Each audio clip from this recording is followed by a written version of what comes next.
Assalamualaikum warahmatullahi wabarakatuh. Anak-anakku yang Pak Guru sayangi, yang saat ini bersama keluarga di rumah, mudah-mudahan diberikan kesehatan oleh Allah, amin ya rabbal alamin. Dan mari kita mulai pembelajaran IPS kelas 4, tema 4, subtema 2 dan subtema 3, yaitu tentang jenis kegiatan ekonomi. Mari kita mulai dengan ucapan Bismillahirrahmanirrahim, dengan harapan mudah-mudahan pembelajaran pada hari ini bersama ridha Allah Subhanahu wa taala. Amin ya rabbal alamin. Untuk pembelajaran IPS kali ini yaitu langsung tema 4, yaitu subtema 2 dan subtema 3.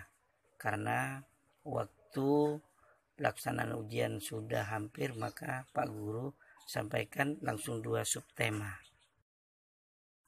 Tujuan pembelajaran yang pertama yaitu agar kalian dapat menyebutkan pekerjaan yang menghasilkan barang dan jasa. 2. Menyebutkan pekerjaan yang dipengaruhi oleh lingkungan alam. Nomor 3. Menyebutkan pekerjaan yang memanfaatkan keberadaan sumber daya alam. Nomor 4. Menyebutkan kegiatan ekonomi manusia. Pekerjaan yang menghasilkan barang, sebagaimana yang Pak Guru sebutkan tadi, yaitu yang pertama adalah seperti perusahaan yang menghasilkan makanan. Nah, dilihat di gambar ini, di layar ini, yaitu sebuah pabrik penghasil roti. Pekerjaan yang merupakan penghasil barang yaitu juga seperti lihat di gambar ini, yaitu seorang petani. Ini bekerja sebagai penghasil barang. Kemudian selanjutnya yaitu nelayan. Itu pekerjaannya menghasilkan barang yaitu berupa ikan.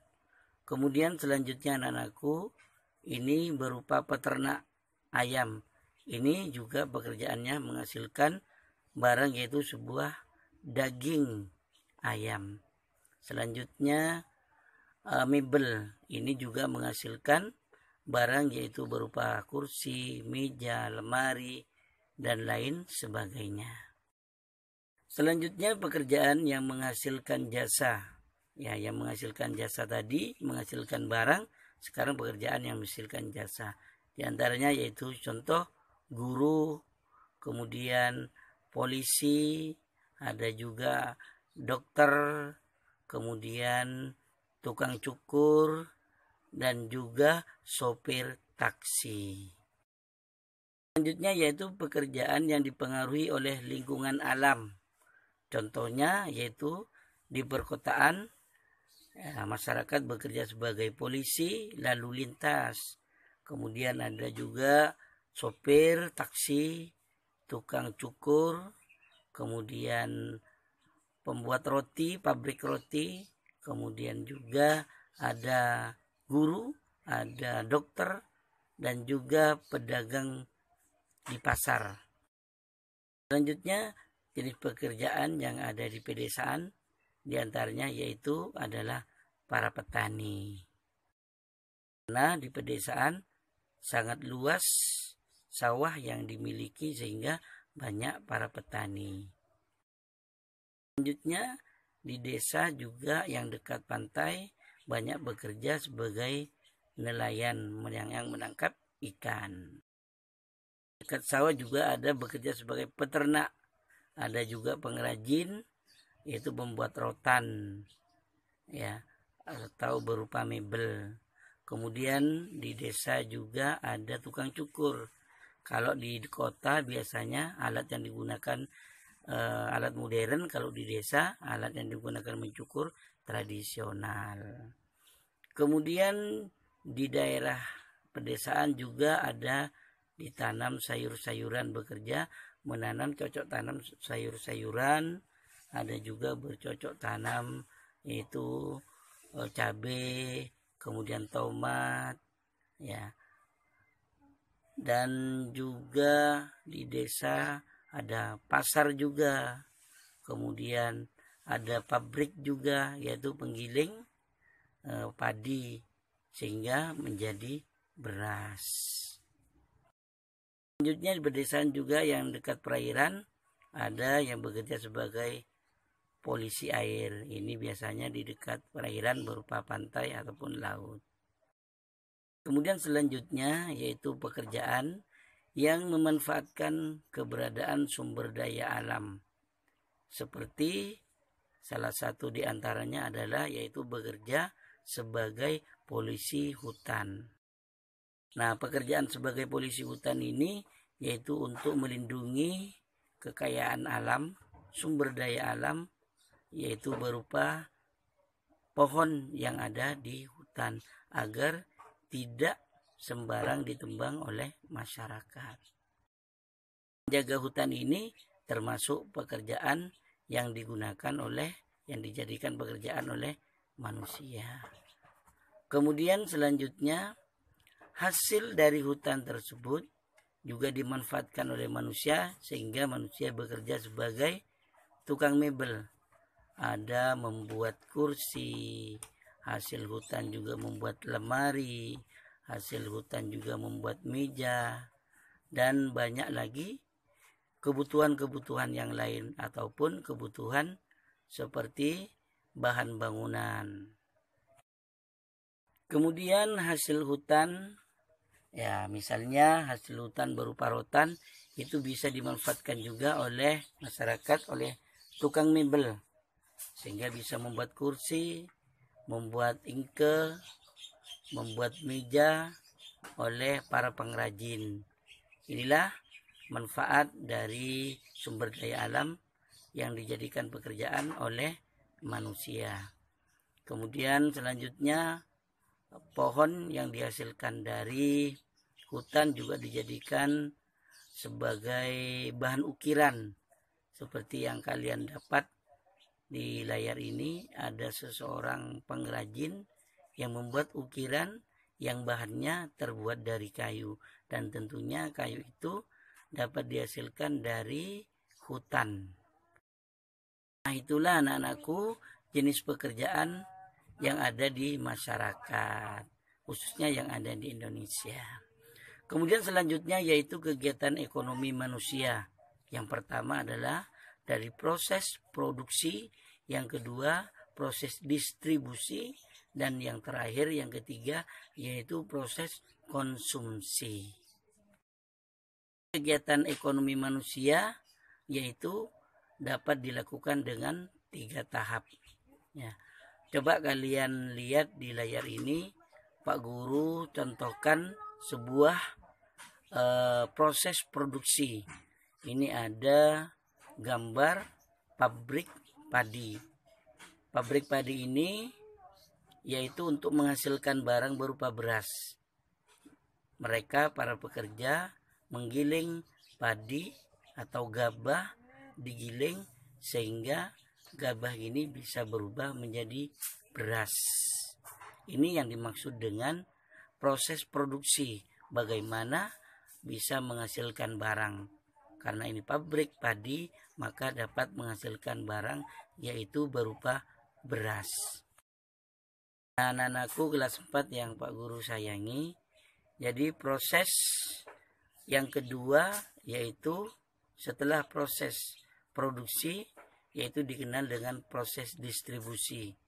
Nah, coba kalian sama-sama melihat di layar ini ada sebuah gambar yaitu orang yang sedang berjualan di pasar.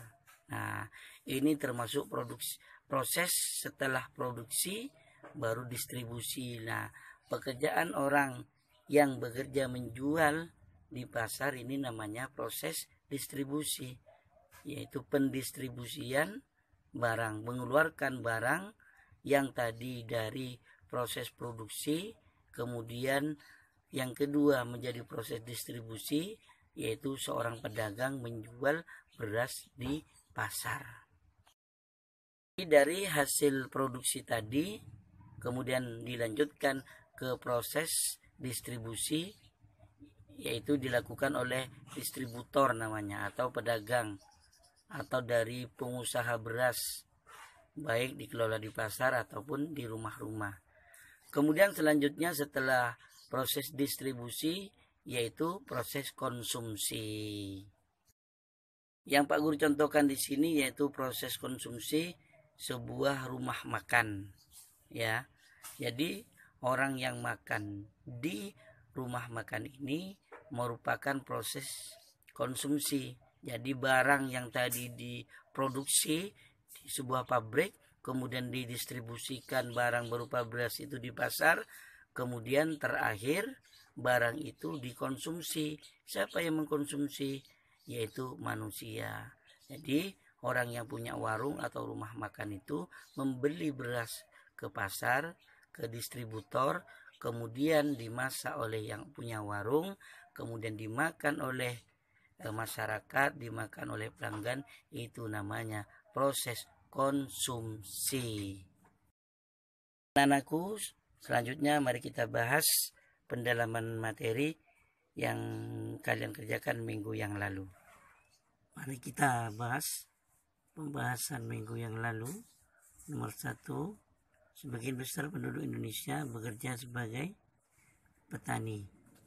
Nomor 2, tanaman teh cocok ditanam di dataran tinggi karena jawabannya A, iklim yang cocok. Nomor 3, kegiatan perdagangan yang menjual barang dalam jumlah besar dan tidak melayani eceran adalah C, yaitu grosir. Nomor 4, kegiatan penebangan kayu di hutan, pertambangan, dan penangkapan ikan di sungai termasuk usaha C, industri. Nomor 5, contoh usaha di bidang jasa adalah A, yaitu dokter. Selanjutnya yang B, apa tujuan manusia melakukan kegiatan ekonomi? Jawabannya untuk memenuhi kebutuhan hidup. Nomor 2, apa yang dimaksud dengan kegiatan pertanian? Yaitu kegiatan ekonomi yang menghasilkan barang pertanian. Nomor 3, sebutkan pekerjaan yang termasuk jenis pekerjaan di bidang jasa. Jawabannya dokter, polisi, pak pos, bank, tukang cukur, ojek, dan banyak lagi yang lainnya. Nomor 4, jelaskan dan berilah contoh industri rumah tangga.